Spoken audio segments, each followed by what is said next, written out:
یہ میرے ہاتھ میں فضائل اعمال ہے، شیخ الحدیث مولانا زکریا رحمۃ اللہ علیہ۔ اس میں فضائل درود شریف میں میں ایک چیز پڑھ کے آپ کو سنانا چاہوں گا۔ سارے درود شریف پڑھیں۔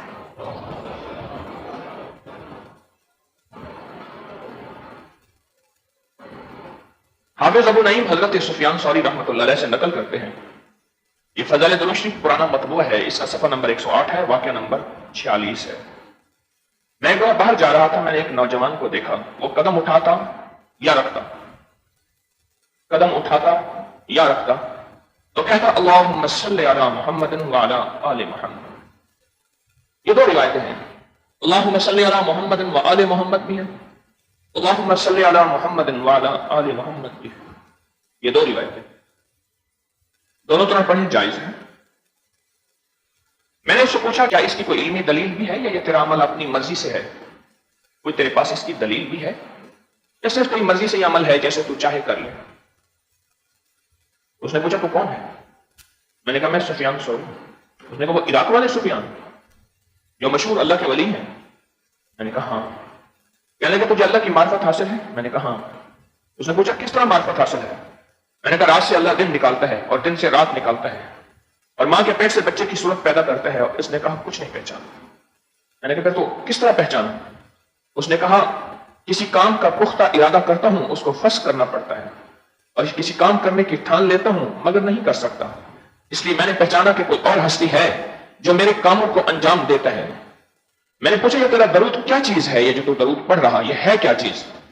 اس نے کہا اپنی ماں کے ساتھ حج ہو گیا، میری ماں وہیں مر گئی، اس کا منہ کالا ہو گیا، اس کا پیٹ پھول گیا، جس سے مجھے اندازہ ہوا کہ کوئی بہت بڑا سخت گناہ ہوا ہے۔ تو میں نے اللہ جل شانہ کی طرف دعا کے لیے ہاتھ اٹھایا تو میں نے دیکھا کہ حجاز سے یعنی مکہ مدینہ سے ایک ابر آیا، بادل آیا، اس سے ایک آدمی ظاہر ہوا۔ اس نے اپنا ہاتھ میری ماں کے منہ پر پھیرا تو چہرہ جو سیاہ تھا بالکل روشن ہو گیا، اور پیٹ پر ہاتھ پھیرا تو ورم بالکل جاتا رہا، جو پیٹ کھل گیا تھا وہ بالکل جاتا رہا۔ میں نے ان سے عرض کیا کہ آپ کون ہیں؟ اور میری ماں کی مصیبت کو آپ نے دور کیا۔ انہوں نے فرمایا میں تیرا نبی محمد صلی اللہ علیہ وسلم۔ میں نے عرض کیا کہ حضور کوئی وصیت فرما دیجیے، کوئی خاص عمل فرما دیں، کوئی وصیت فرما دیں۔ تو حضور نے فرمایا جب کوئی قدم رکھا کرو یا اٹھایا کرو تو پڑھا کرو اللہم صلی علی محمد وآل محمد۔ جب کوئی قدم رکھا کرو یا اٹھایا کرو تو پڑھا کرو اللہم صلی علی محمد وآل محمد یا وعلی آل محمد۔ یہ فضائل درود شریف سے میں نے آپ کو یہ پڑھ کے سنایا ہے۔ اب اسی درود پاک کی اور اسناد جامعہ فاروقیہ میں کتاب برکات مدنیہ کی سنن نسائی میں جلد نمبر 1 میں صفحہ نمبر 338 میں 83 میں حدیث نمبر 1215 میں خلاصۃ البدر المنیر میں اور بے شمار کتابوں کے حوالے ہیں۔ مولانا عبدالرحمن مبارک پوری نے کتاب میں لکھا ہے، بہت بے شمار کتابوں میں اس درود پاک کے مسلسل حوالے ہیں۔ دیکھیں ہمیں وہ درود پڑھنا ہے جو حدیث سے ثابت ہے، جو سند سے ثابت ہے، ہمیں وہ درود پڑھنا ہے، ہمیں غیر مستند درود نہیں پڑھنے۔ میں نے یہ درود آپ کی خدمت میں اس لیے پیش کیا ہے، عموماً ہمارے طبقے میں یہ درود نہیں پڑھا جاتا۔